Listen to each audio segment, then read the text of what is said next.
Very good evening, and thanks for clicking on to the Monday edition of Vogan's European Outlook. It is exactly 1 week till Christmas Day, and I'll try and give you the very latest model solutions and output with regards to the upcoming week and the all-important Christmas period itself. Be sure to like, share, and subscribe, and I will continue to keep you up to date with the very latest situation through the course of this week. Wet and windy, quite unsettled theme through the next week to 10 days or so. That area of high pressure that has been anchored over southern UK, northern France through the course of the weekend provided some reasonably settled conditions further south. Further north, it was a different story. In fact, the mildest conditions in all of the UK was across the north, where we had some very strong winds coming in off a westerly direction. Very gusty conditions, but very mild conditions also. We also had a frontal system that was connecting the subtropical Atlantic with the northern UK, waving weather fronts, very heavy persistent rainfall, and a very marked contrast with where heaviest rainfall was falling versus the rain shadow. Only a gap of about maybe 40 to 50 miles was the difference between 141 millimeters of rain falling within a 24 to 48-hour period in Kinloch to the west of Inverness, where we had some places, including here in Edmonton, just about roughly 14 to 16 miles north of Inverness. We had no rain recorded, but yet we had well over 100 millimeters of rain falling, barely 40 to 50 miles to the west here. So as that moist wind moved into the West Highlands, a lot of that moisture was sucked out by the mountains in the Northwest Highlands. Then as they swept further east, they lost the majority, if not all, of their moisture. And we did see some downslope and firn effect, which allowed the temperature to rise to 14.7 at Tain Range, which is only 21 miles north of here, where Marflogan Weather HQ is based. And the temperature, like I said, was the warmest anywhere in the UK up here in the north of Scotland during the course of yesterday. Now, my minimum temperature yesterday was 10 Celsius, and I do believe that Tain, Lossiemouth, and one other location which escapes my memory did record the warmest overnight December minimum for those locations on record. So it's not a national record or a UK record, but locally we did see some very, very mild conditions during the overnight that did set a few local records. But let's first and foremost look at the snow depth. This is off the UKV model, and this is for the UK and Ireland specifically in the next week or so. And we'll play through, and really what is the standout about this is that we have got very little in the way of snowfall, as you can see, apart from high ground of Scotland. It looks as if, through the next week or so, we're going to see mainly hill snow over the Cairngorms, over the Grampians, etc. And there's nothing really seen by the UK Met model for points further south.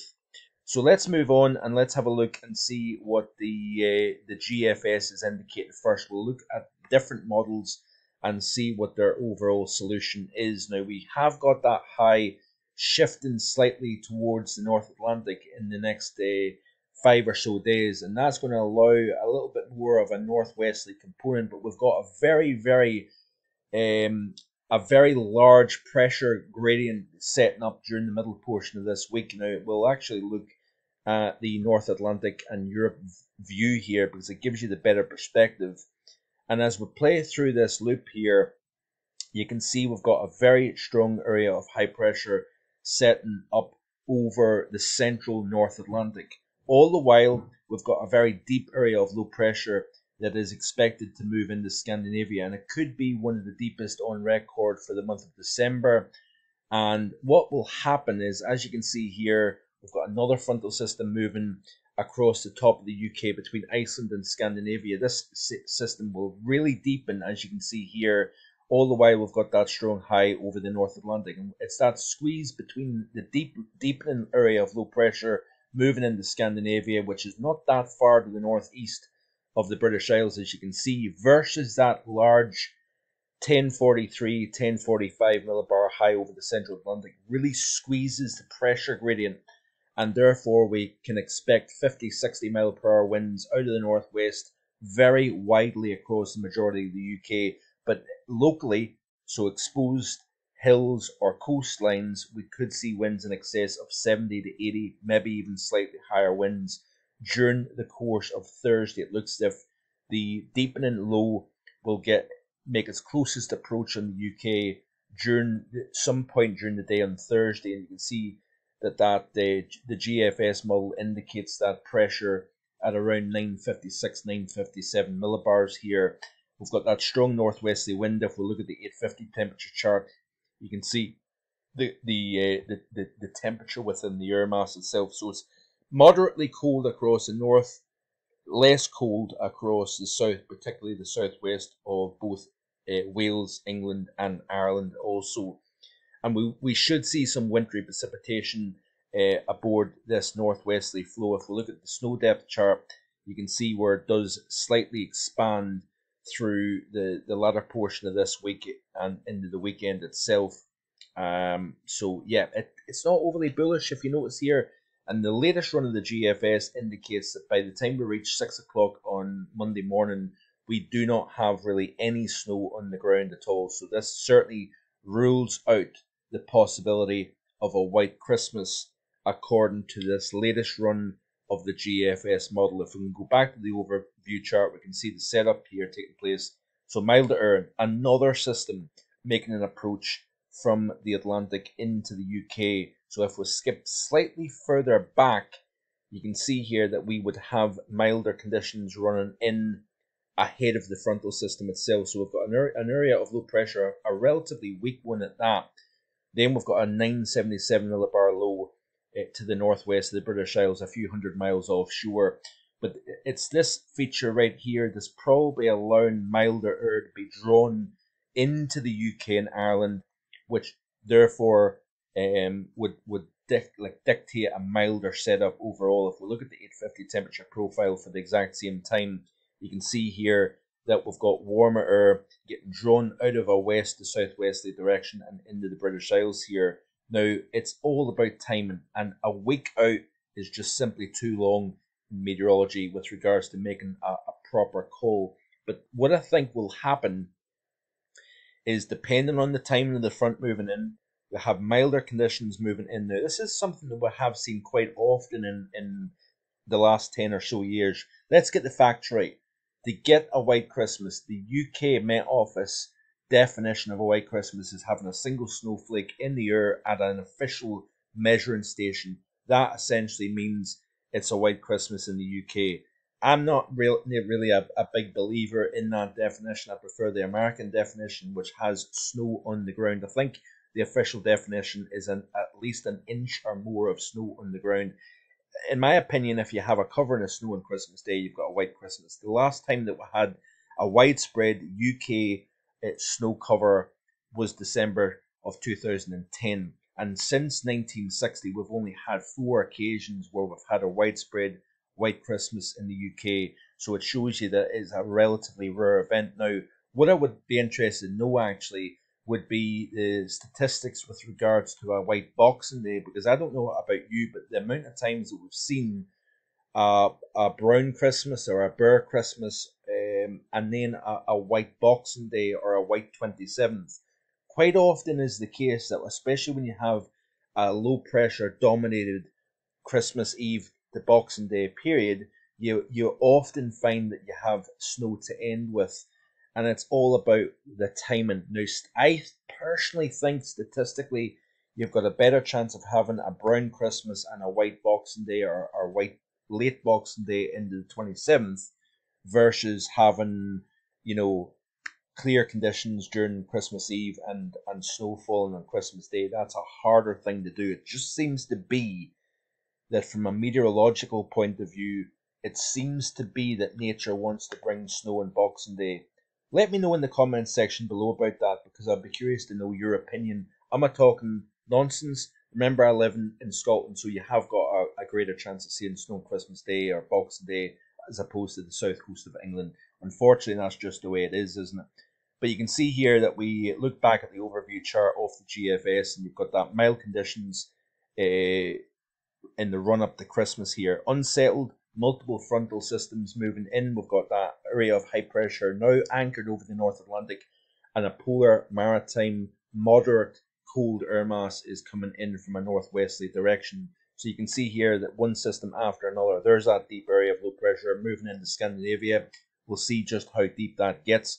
More weather moving in around the top of that high, but you notice here by Saturday 23rd, we've got a flattening of that area of high pressure, and therefore that changes the dynamics in place. It changes the available cold air as opposed to having a big strong high and having the air mass coming in from a more northwesterly direction of Greenland. Obviously, air mass minus 45, minus 50 Celsius over the Greenland ice cap.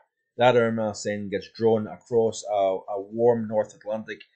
You shave 30, 40 degrees off that air mass that came off the centre of Greenland by the time it reaches the UK.